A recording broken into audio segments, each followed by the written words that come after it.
Welcome back. Today we have a really short showcase video including My Little Pony in Minecraft, as you can see here. I only just woke up, so my throat sounds like ass, but here we go. This is Artibus version 0.7, the Let's Play friendly update. Also the 1.19 update, but we'll get to that stuff in just a moment.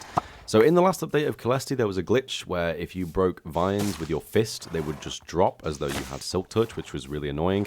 The way that I wanted this to work in reality was that it would only drop if you had either shears, which is how it works in vanilla Minecraft, or if you also had a Silk Touch tool, like a Silk Touch pickaxe, and that is now functioning exactly as I would want it to.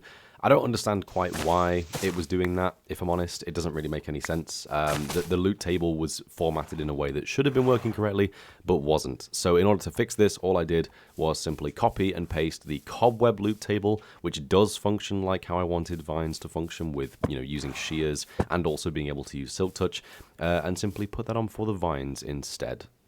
Is that annoying anyone else? I'm gonna just give Excalibur. Boom. Now it's like in its default state.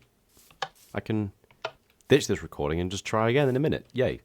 Next up, we have some changes that were made to Minecraft 1.19. These are just simple data pack additions that I wanted to make based on the changes that were implemented to the game in Minecraft 1.19. First of all, a really popular one recommended by many of the people in my Discord, and also just a really obvious one in my opinion as well, was the ability to smelt raw ore blocks.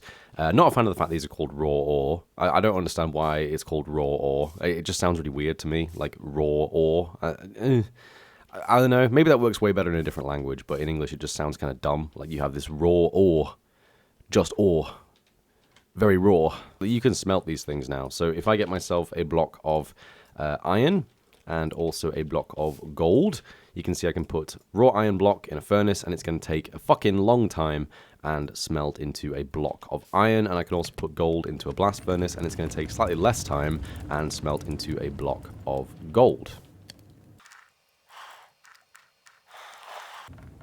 So there's one. Yeah, you see we got a block of gold in the blast furnace, and the iron is taking a lot longer to complete. Basically, this follows the usual rules of smelting and blasting, where blasting is twice as fast, and the furnace is more general. You can use it for more things, I guess. That kind of makes sense. But yeah, basically, the way that this works is when you put this item into a furnace, it will take 8 times as long to smelt as a regular ingot. So, for example, when you have 9 raw iron compacted into a block, you technically save on a 9th of coal, but you also make a 9th less XP, so it kind of is balanced in that regard as well. So, do you want to do more XP, in which case keep them as raw individual items, or do you want to be more efficient with your coal, in which case compress them into blocks? I think it's a nice system, I think it makes a lot of sense, and I really like it. Next up, we have a recipe for rooted dirt, which is a really ugly block in my opinion. I'm not sure why you'd want to use it. I mean, some people probably really like this. I'm probably being really rude right now, but like, I think it's ass personally, but maybe you love it. So if you love it, this one is just for you. If you take dirt and hanging roots, you can now put these into a crafting bench. It is shapeless, so you can put them anywhere you like, and you will get yourself a piece of rooted dirt. Rooted dirt is already a infinite resource, which you can get by growing azalea trees, because it automatically places a rooted dirt below them. And of course, if you ever find an azalea tree on the surface, you can find a crap load of these blocks underneath it. So there really is no need for this recipe at all. But again, in the spirit of being consistent, I think this just makes a lot of sense. I think it makes sense that you'd be able to put roots and dirt in the crafting recipe, especially since we can now put mangrove roots and I believe it's mud.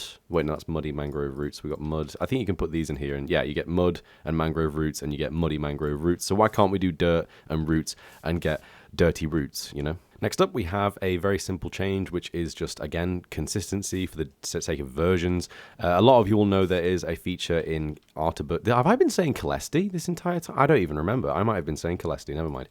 There is a feature in this data pack where you can basically put wooden logs into a stone cutter, and you can transform them into a spruce log. You can shave off this side, and you get slightly more efficiency in terms of getting that back to its original state. You can turn them into planks, where you actually get 50% 50% more planks as a result of using this new like wood-specific workstation. Again, the same math works for spruce slabs and even spruce stairs. You can strip them, so no need for an axe. You can strip them without removing the top, so again, even more efficient. And of course, you can just turn the entire stack of wood into sticks, which is a great way of fueling a massive auto furnace setup, as I've recently found in vanilla survival. And finally, not going to cut for this one, it's a very simple change. When you reload the pack will now say Artibus loaded successfully, which is how it used to work.